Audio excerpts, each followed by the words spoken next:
অনেক দিন হয়ে গেল মায়ের হাতের রান্না আর খাওয়া হয় না। বাপ মা, আত্মীয় স্বজন, পাড়ার প্রতিবেশী, বন্ধু বান্ধব সবার কাছ থেকে বিদায় নিয়ে বিদেশের মাটিতে পা রাখা শুধুমাত্র টাকা ইনকাম করার জন্য। একটা মধ্যবিত্ত ঘরের সন্তানরা জানে যে তাদের দিনগুলো কিভাবে পার করতে হয়।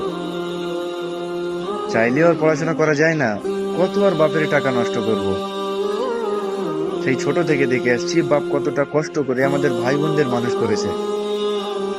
যখন বুঝলাম যে বাপের কষ্টটা কেমন, তখন থেকে মাথার মধ্যে একটা জিনিস ঘুরঘুর করে, যে নিজের জন্য কিছু করা দরকার, বাপ মায়ের জন্য কিছু করা দরকার।